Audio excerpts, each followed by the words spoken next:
Assalamualaikum warahmatullahi wabarakatuh. Kula Keisha Hanifah Fitriani saking MTSN Setunggal Yogyakarta badhe nyariosaken cariyos Ki Ageng Mangir.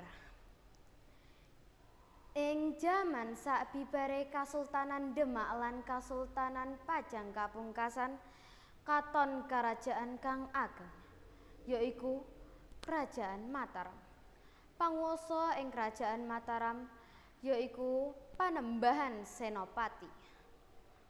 Panembahan Senopati duwe kekarepan nguasani kabeh tlatah ing Mataram.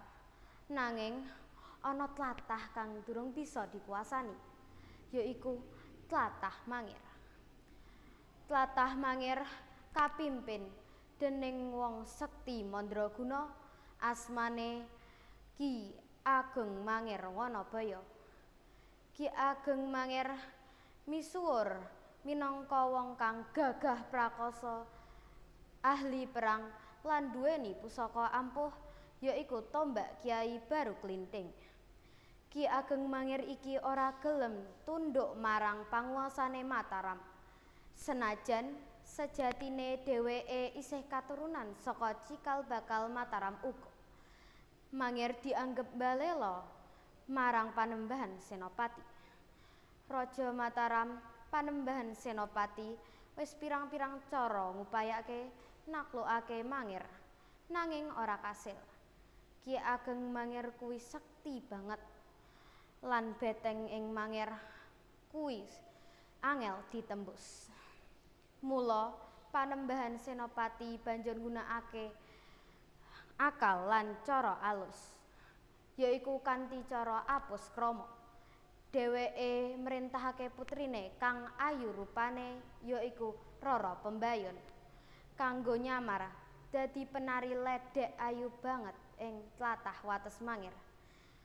Rara Pembayun manut dawuh ramane. Dheweke banjur dandan ayu banget lan joget ing panggung cilik pinggir sawah cedhak Mangir. Swara gending lan jejogetan Rara Pembayun misuwur cepet banget. Neng nong neng glong, neng nong neng glong, neng nong neng glong. Bareng krungu kabar ana ledhek ayu banget ing wates tlatah Mangir, Ki Ageng Mangir krasa penasaran. Nalika Ki Ageng Mangir nonton, dheweke langsung kesengsem lan kepencut banget marang kaendahane Rara Pembayun. Saben wengi Ki Ageng Mangir nemoni Rara Pembayun. Sakwise sawetara dina, Ki Ageng Mangir njaluk Rara Pembayun dadi garwane.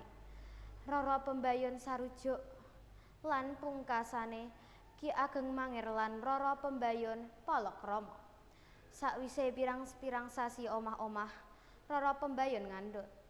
Ki Ageng Mangir ngrasa bungah banget, nanging Rara Pembayun ngrasa ana kang ganjel ing atine amarga ora blaka marang garwane.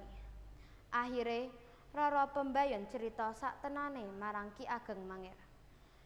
Babagan asal usule, Rara Pembayun cerita menawa dheweke kuwi putri saka Raja Mataram, yaiku Panembahan Senopati. Atine Ki Ageng Mangir mak tratap krungu andharane garwane. Tegese yaiku Ki Ageng Mangir dadi putra mantune mungsuhe dhewe. Ing sawijining wengi, Rara Pembayun nglamun lan mikir yen iki wektu sing pas kanggo nglakokake dawuh saka Mataram. "Kakang Mangir," kandhane Rara Pembayun alon-alon. "Aku ngidam banget, Kakang. Aku pengen ketemu lan sungkem marang wong tuaku ing Mataram. Aku nyuwun ijen bali sedhela." Senajan rada cubriya, nanging amarga katresnane gedhe marang Rara Pembayun, Ki Ageng Mangir sarujuk. Dheweke banjur budhal ngiringake garwane menyang Kerajaan Mataram.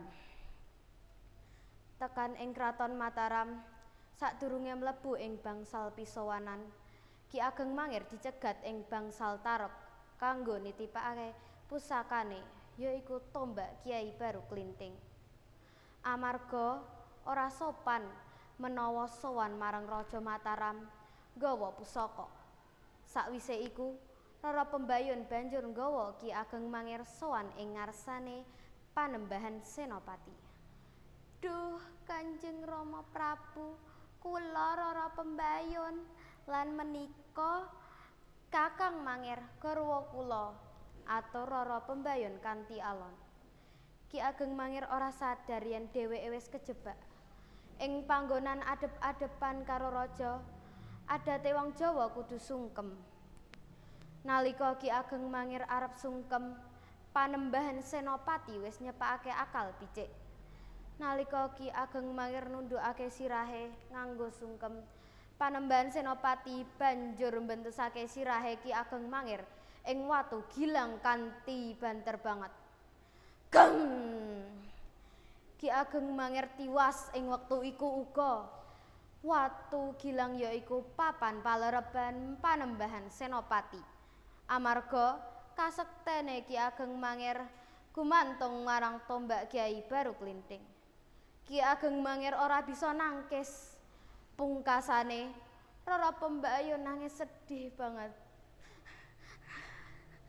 Kang Mangir, senajan Rara Pembayun setya marang ramane, nanging rasa tresnane marang Ki Ageng Mangir luwih gedhe.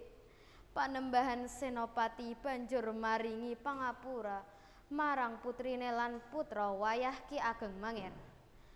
Tanah Mangir ora dirusak, nanging diparingi pangayoman lan dadi bagian saka Mataram. Ing pungkasaning cerita, kanggo menehi pangajen marang Ki Ageng Mangir, senajan dianggep mbalela nanging isih kaanggep dadi mantune Panembahan Senopati, Ki Ageng Mangir banjur dikubur ing plataran sakjabaning beteng kraton. Ing wates antarane jero lan jaba kraton minangka pralambang yen Ki Ageng Mangir minangka mungsuh lan mantu kraton Mataram. Kuburane Ki Ageng Mangir isih ana ing kompleks Pasar Gedhe Mataram lan dadi pangeling-eling babagan tragedi katresnan lan panguwasa. Matur suwun. Wassalamualaikum warahmatullahi wabarakatuh.